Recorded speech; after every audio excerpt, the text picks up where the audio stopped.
नमस्कार मित्रों, आपको फर्स्ट ग्रेड ज्योग्राफी के लिए महत्वपूर्ण सिलेक्टेड क्वेश्चन आपको उपलब्ध करवाए जा रहे हैं।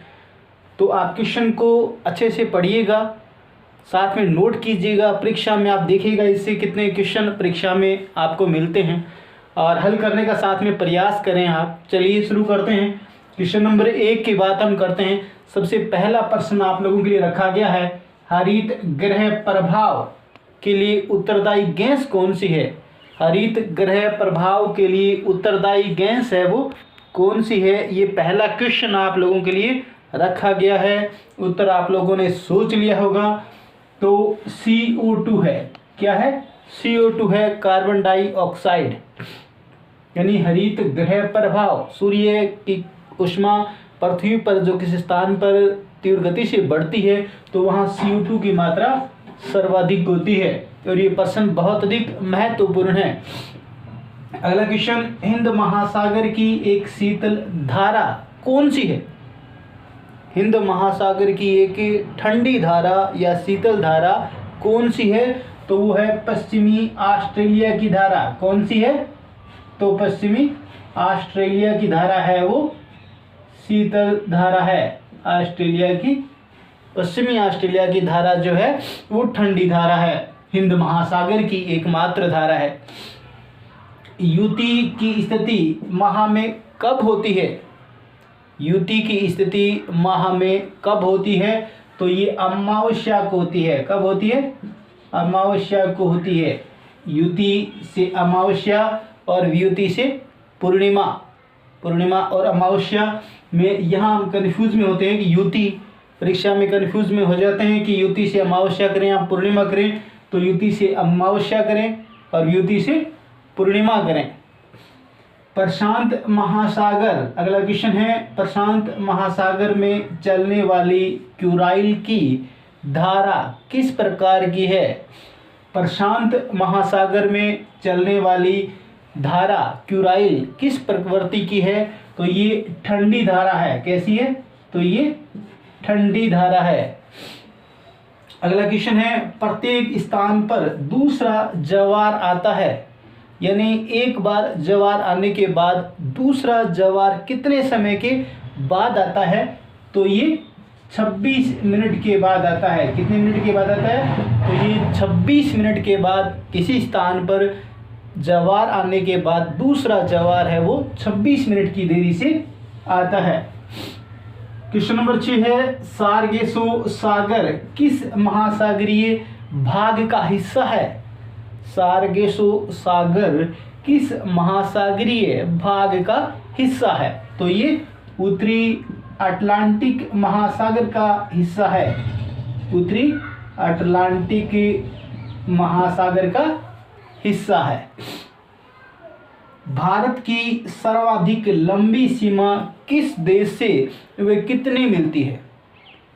सर्वाधिक अंतर्राष्ट्रीय सीमा भारत की किस देश से वे कितनी लगती है? तो आपके दिमाग में उत्तर आ चुका होगा। उत्तर बांग्लादेश होगा। बांग्लादेश 4096 किलोमीटर की सीमा बांग्लादेश से लगती है, जो कि सर्वाधिक है। भारत की सीमा जो कि अन्य देशों से लगती है, इसको एक वीडियो के माध्यम से ट्रिक में आपको बताया भी गया है। आपको याद होगा, अगर आपने देखा है तो मेरा बचपन से MBA करने का सपना था। बचपन से MBA करने का सपना था। बचपन से MBA करने का सपना था। B से बांग्लादेश, फिर चीन, फिर पाकिस्तान, फिर नेपाल, M से म्यांमार, फिर भूटान और फिर अफगानिस्तान। तो इस प्रकार ये सीमा बचपन और MBA से ही पूरे देश निकल जाते हैं। अगला क्वेश्चन है हमारा, 82.5 डिग्री पूर्वी देशांतर रेखा किन राज्यों से होकर गुजरती है? 82.5 डिग्री की पूर्वी देशांतर की रेखा जो भारत की मानक रेखा है, यानी समय विभाजक रेखा, जो कि 82.5 डिग्री की रेखा को माना गया है, जो कि इलाहाबाद के नैनी नामक स्थान से गुजरती है मध्य से, और वो भारत के किन किन राज्यों से गुजरती, ये प्रश्न आप लोगों के लिए बहुत अधिक इम्पोर्टेंट है। तो यूपी से, फिर एमपी से, छत्तीसगढ़, उड़ीसा और आंध्र प्रदेश, इन 5 राज्यों से होकर के ये 82.5 डिग्री की पूर्वी देशांतर की जो रेखा है, हमारी समय विभाजक जो रेखा है, वो 5 राज्यों से होकर गुजरती है। कौन कौन से? उत्तर प्रदेश, मध्य प्रदेश, छत्तीसगढ़, उड़ीसा और आंध्र प्रदेश। 8 डिग्री चैनल किन किन को अलग करता है? 8 डिग्री चैनल जो है वो किन किन को अलग करता है? तो ये मिनिकोय को मालदीव से अलग करता है। किन किन को करता है? तो मिनिकोय को मालदीव से अलग करता है। 8 डिग्री चैनल है वो मिनिकोय को मालदीव से अलग करता है। क्वेश्चन नंबर 10 है, समान घनत्व लेकिन गहराई में भिन्नता की परिभाषा किसने दी? समान घनत्व लेकिन गहराई में भिन्नता का विचार प्रस्तुत किया किसने किया? तो एरी ने किया। किसने किया? एरी ने किया कि घनत्व क्या होगा? समान होगा लेकिन गहराई में भिन्नता होगी। गहराई में क्या नीचे जाएंगे तो गहराई में प्रत्येक स्तंभ की गहराई अलग अलग होगी। क्वेश्चन नंबर 11 है, सागरीय जल में सर्वाधिक मात्रा में लवणता किसकी सर्वाधिक होती है या लवणता होती है? सागरीय जल में सर्वाधिक मात्रा में लवण किस मात्रा के होते हैं? तो सोडियम क्लोराइड किसके होते हैं? तो लवण में मात्रा सोडियम क्लोराइड की होती है। सोडियम क्लोराइड की मात्रा सर्वाधिक होती है। लवण में सर्वाधिक मात्रा, सागरीय जल में सर्वाधिक लवण की मात्रा जो है सोडियम क्लोराइड की होती है। अगला क्वेश्चन है, पराट समतल शीर्ष वाली पहाड़ियों को क्या कहते हैं? निपराट या समतल शीर्ष वाली पहाड़ियों को क्या कहते हैं? तो गुयोट कहते हैं। क्या कहते हैं? गुयोट कहते हैं। तलचर श्रेणी, पंचेत श्रेणी किस क्रम की श्रेणियां हैं? तलचर श्रेणी और पंचेत श्रेणी किस क्रम की श्रेणी है? तो ये गोंडवाना क्रम की श्रेणियां हैं। किस क्रम की है ये? तो गोंडवाना क्रम की श्रेणियां हैं। मसाई जनजाति की बस्ती को क्या नाम से या किस नाम से जाना जाता है? मसाई जनजाति की बस्ती को किस नाम से जाना जाता है? तो क्रॉल के नाम से या क्राल के नाम से जाना जाता है। किर्गिज जनजाति का निवास क्षेत्र कौन सा है? किर्गिज जनजाति का निवास क्षेत्र कौन सा है? आपने उत्तर सोच लिया होगा और ये मध्य एशिया है। क्या है? मध्य एशिया में किर्गिज जनजाति है वो निवास करती है। क्वेश्चन नंबर 16 की बात करें, जंग का कटोरा के नाम से किसे जाना जाता है? जंग का कटोरा पिट्सबर्ग को कहा जाता है। किसको कहा जाता है? तो पिट्सबर्ग को जंग का कटोरा कहा जाता है। दक्षिण की सर्वोच्च चोटी अन्नाईमुड़ी किस श्रेणी में स्थित है? क्वेश्चन नंबर 17 है, दक्षिण की सर्वोच्च चोटी अन्नाईमुड़ी किस श्रेणी में स्थित है? तो अन्नामलाई श्रेणी में स्थित है। किस में है? तो अन्नामलाई श्रेणी में स्थित है अन्नाईमुड़ी चोटी। अगला क्वेश्चन है नंबर 18, भारत में गिरवा खंड का उदाहरण मिलता है। भारत में गिरवा खंड का सर्वाधिक उदाहरण कहाँ पर मिलता है? तो मध्य हिमालय में मिलता है। कहाँ पे मिलता है? तो मध्य हिमालय या लघु हिमालय में गिरवा खंड का उदाहरण देखने को सर्वाधिक मिलता है। मध्य हिमालय या लघु हिमालय में। असम की ब्रह्मपुत्र घाटी उदाहरण है। असम की जो ब्रह्मपुत्र घाटी है वो किसका उदाहरण है? तो वो है रैंप घाटी का। किसका उदाहरण है? तो रैंप घाटी का उदाहरण है असम की ब्रह्मपुत्र घाटी। यानी असम के अंदर ब्रह्मपुत्र नदी के द्वारा जो घाटी का निर्माण किया गया है वो किस प्रकार का उदाहरण है, किस घाटी का उदाहरण है? तो रैंप घाटी का उदाहरण है। मानव प्रदेशों की संकल्पना का प्रतिपादन किसने किया था? मानव प्रदेशों की संकल्पना का प्रतिपादन किसने किया था? तो पीएम रॉक्सबी ने किया था। किसने किया था? पीएम रॉक्सबी ने किया था। मानव प्रदेशों की संकल्पना का प्रतिपादन पीएम रॉक्सबी ने किया था। भाबर के दक्षिण में स्थित 15 से 30 किलोमीटर की चौड़ी पट्टी को किस नाम से जाना जाता है? यानी भाबर से दक्षिण में स्थित 15 से 30 किलोमीटर की चौड़ी पट्टी गुजरती है, उसको किस नाम से जाना जाता है? उत्तर आपके दिमाग में आ चुका होगा और नाम है वो तराई। किस नाम से? तराई नाम से जाना जाता है। अगला क्वेश्चन है क्वेश्चन नंबर 22। मध्य अफ्रीका में स्थानांतरण कृषि को किस नाम से जाना जाता है?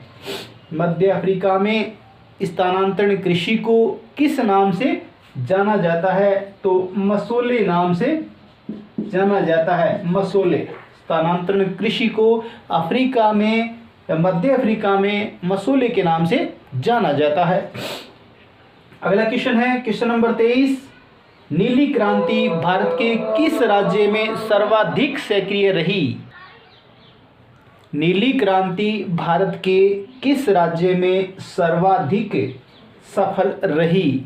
तो नीली क्रांति भारत के आंध्र प्रदेश राज्य में, कहाँ पे? तो आंध्र प्रदेश में सर्वाधिक सफल रही। अगला क्वेश्चन है क्वेश्चन नंबर 24। राजनीतिक भूगोल में जैविक राज्य की संकल्पना का प्रतिपादन किया। क्वेश्चन नंबर 24 है राजनीतिक भूगोल में जैविक राज्य की संकल्पना का प्रतिपादन किया। तो रेड जेल ने। किसने किया? तो रेड जेल ने किया। सू नहर किन झीलों को जोड़ती है? सू नहर है वो किन 2 झीलों को जोड़ती है? तो वो सुपीरियर व हायूरिन झीलों को जोड़ती है। किन 2 झीलों को? सुपीरियर व हायूरिन नामक झीलों को जोड़ती है सू नहर। वोन थ्योनेन ने, अगला क्वेश्चन है, वोन थ्योनेन ने अपना सिद्धांत किस पुस्तक में प्रकाशित किया? वोन थ्योनेन ने अपना सिद्धांत किस अपनी पुस्तक में प्रकाशित किया? तो आइसोलेटेड स्टेट्स में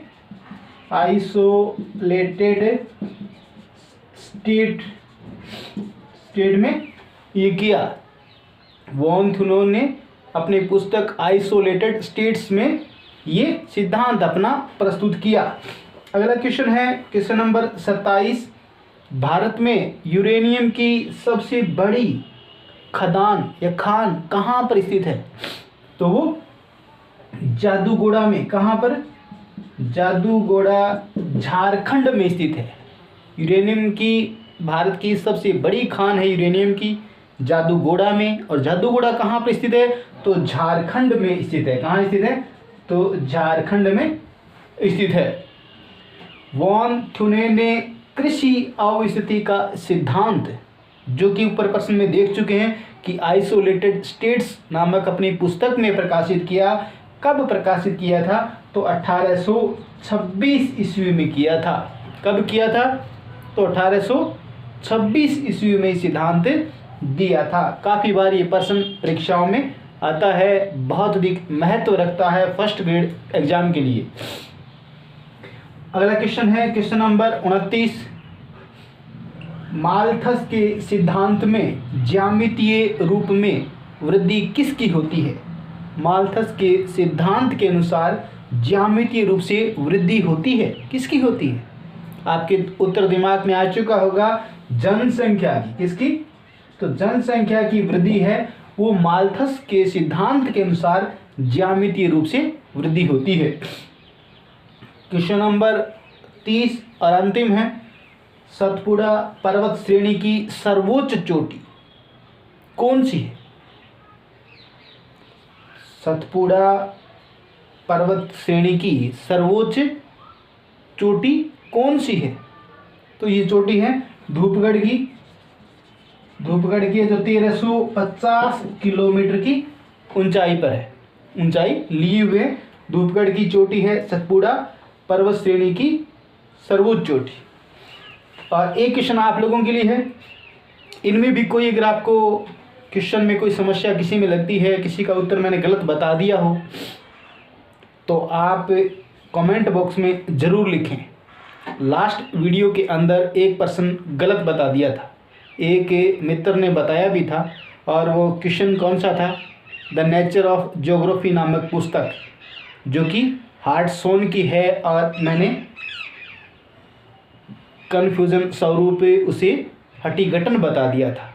तो वो गलती मेरी स्वीकार्य है और आप उसे ध्यान रखें, गलती को सुधार करें, उसमें करेक्शन करें उसमें। तो अब ध्यान रखें, अगला क्वेश्चन आप लोगों के लिए है कमेंट बॉक्स के लिए, जनसंख्या विभाजन वर्ष यानी महान जनसंख्या विभाजक वर्ष भारत का कौन सा है?